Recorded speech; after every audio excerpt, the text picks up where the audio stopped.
Hi everybody, welcome back to the channel. As you can see, we're doing something a little bit different today. As you can tell, we're not in the woods. I'm not in my frontier gear and there's no flintlocks to be seen. But what we are going to do today is take this tarp I've been working on and make it into an oilcloth tarp so we can take it out in the woods, take it to events, and we can be better sheltered from the elements, from the wet, and from the rain. So let's get started, guys. But what is oilcloth? Oilcloth is a fabric that has been treated or impregnated with an oil or sometimes oil and wax mixture to make it waterproof or water resistant. Now there's kind of two different types of oilcloth. You have your traditional mixture, which we'll be using today, which is primarily linseed oil based. And then you have your modern mixtures, which they can use linseed oil, but they also can use paraffin or beeswax. Now beeswax was obviously available back during the 18th century, but it would have been ridiculously expensive to treat a piece of fabric with a beeswax linseed oil mixture. But I can tell you that those beeswax and linseed oil mixtures work very, very well. For us today, we're going to stick with a very traditional linseed oil based oilcloth recipe, and we're going to substitute some modern ingredients in the place of some 18th century ingredients that we're not going to use that are very toxic due to health and safety reasons. So let's get into what that recipe entails. The ingredients we need for this oilcloth recipe are, for the most part, really easy to get a hold of. The first one is boiled linseed oil. I picked this up down at my local Home Depot. You can get it at Home Depot, Lowe's, you can even get it at Walmart. So any local hardware store or big box chain, you should be able to get a hold of this stuff. This is probably not the best linseed oil for making oilcloth, but it is what is available. And it's relatively cheap and it works pretty well. So this is what we're going with today. The second ingredient we're going to need is mineral spirits. And what the mineral spirits does is it helps to act as a drying agent and dilute the linseed oil. If you were to just coat your fabric in raw linseed oil, it would take weeks, if not months, to dry just to the touch. I've coated oilcloth before with just linseed oil and the results are very unsatisfactory. As I said, it takes a long time to dry and the texture is very gummy, and kind of in hot or humid weather, you might even get some of the paint on your hands. So we're going to have a 50-50 mixture of linseed oil to mineral spirits, so you're going to need to pick up just as much mineral spirits as you do linseed oil. Now there's a third kind of secret liquid ingredient that we're going to use for our oilcloth today, and that ingredient is called Japan dryer. This again is something that you can pick up at Lowe's, Home Depot, or your local hardware store. And what this is going to do for you is speed up that drying process even quicker. You might be able to handle your oilcloth within between maybe 24 to 48 hours, and it might be done completely drying maybe within 3 to 4 days. Now, of course, as we're going to go over, you're going to want to let that oilcloth cure for between several weeks and maybe even a couple months.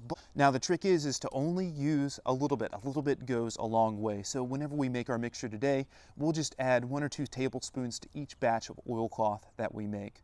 Now, if you're worried about historical accuracy using Japan dryer and mineral spirits, you should know that they did have drying agents back during the 18th century, but they were lead-based.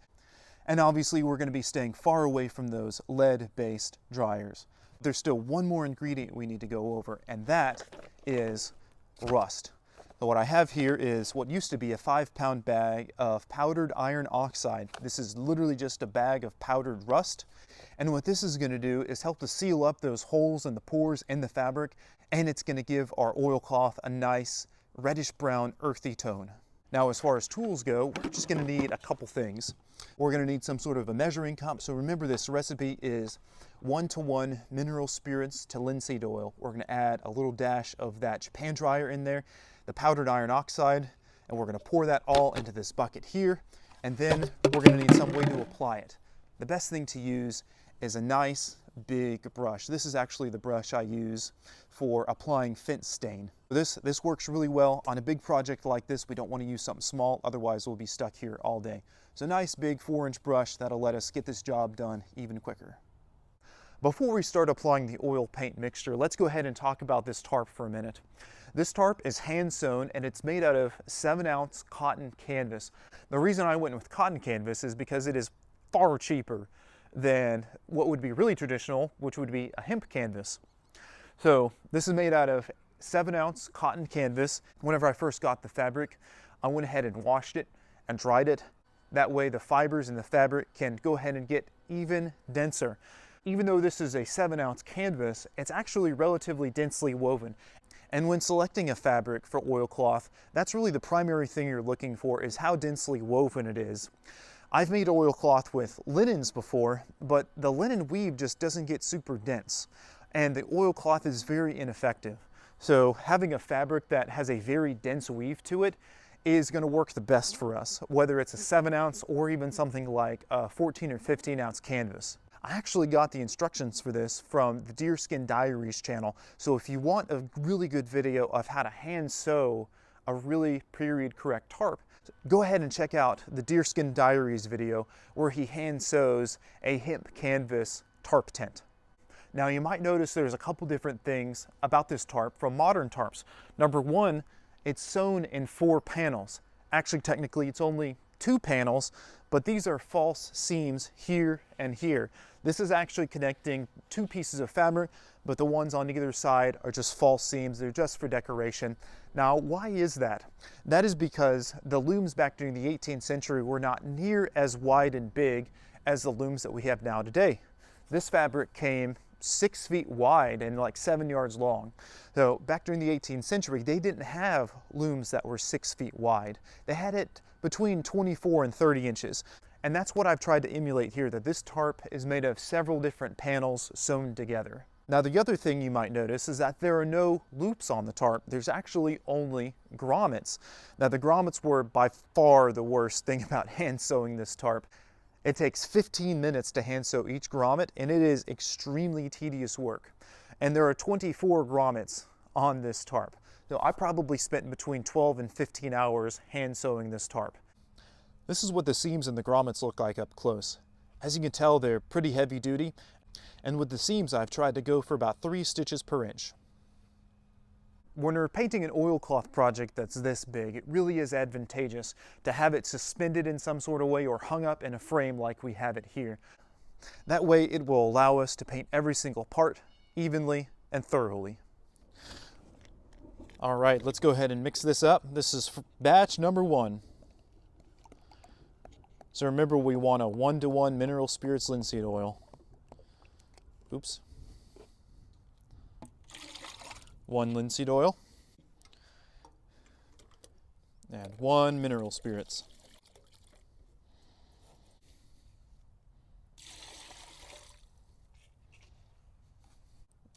Add a dash of Japan dryer.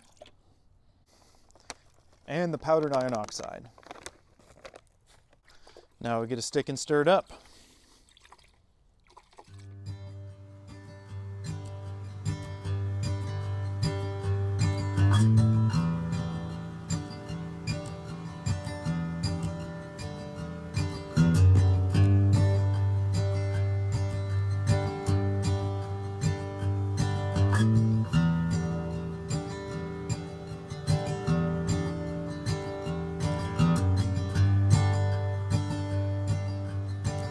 It's been just about 4 weeks since we first applied the oilcloth paint to this tarp.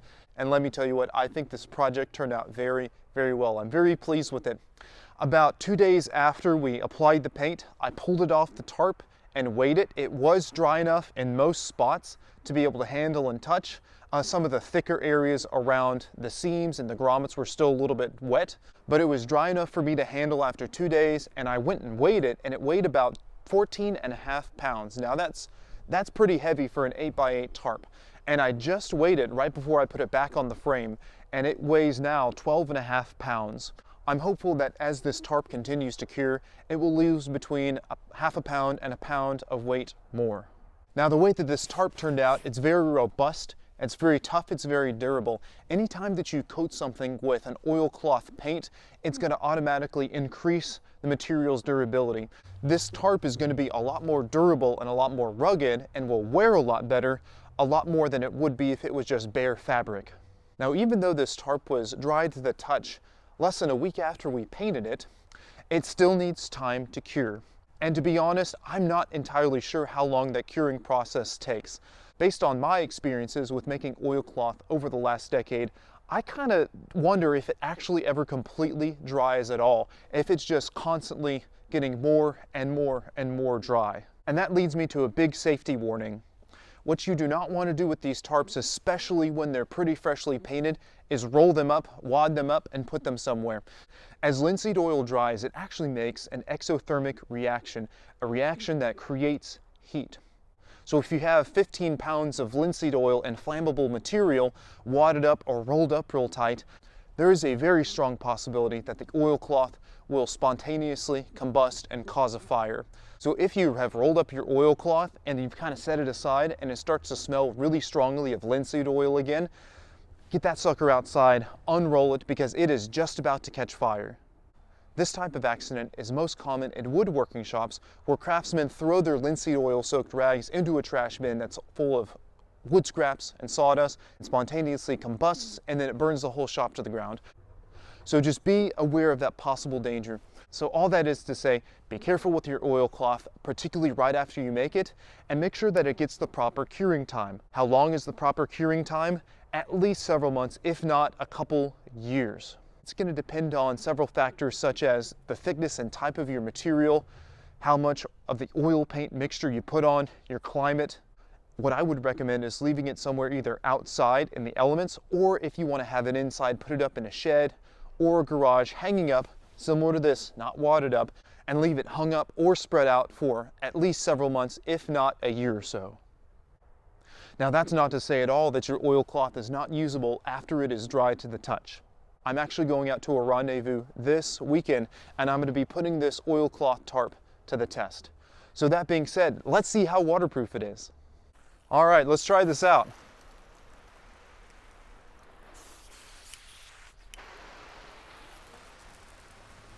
Now what we're seeing is really good. We want to see that water beating up and sliding right off. It doesn't look like it's getting into the fibers at all.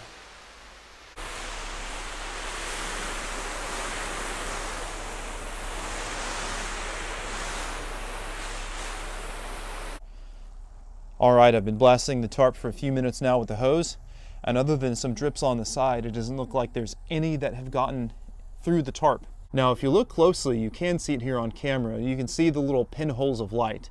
Now, we're not going to be able to get the tarp as waterproof as, say, a sheet of plastic, but this is about as good as we're going to get. Now, if we really wanted to, we could apply another layer of the oil paint, but that is just not necessary. This tarp is plenty durable, it's plenty strong, and it's plenty water resistant. You're never going to be able to get a traditional oilcloth to be completely waterproof. And most likely the surface tension of the water itself will prevent the water from going into those little pinholes. So as you can see, it's very simple to make an oilcloth tarp. All the materials are readily available from your nearest hardware store, and the application process is very simple. Really, all you have to do is be patient, be careful about the drying process, and then enjoy using your new oilcloth tarp. Everyone, thank you so much for watching. Thank you for your likes, your comments, and if you're not subscribed, go ahead and hit that subscribe button so you can stay updated and attuned to the latest flintlock operator releases. And if y'all would like to share your own knowledges and experience with making oilcloth, go ahead and head on down there to the comment section and let us know. Now the only thing to do is get this oilcloth tarp out in its natural environment, out in the field. So stay tuned for our next video where we set this oilcloth tarp up. Everyone, thank you so much for watching and have a fantastic day.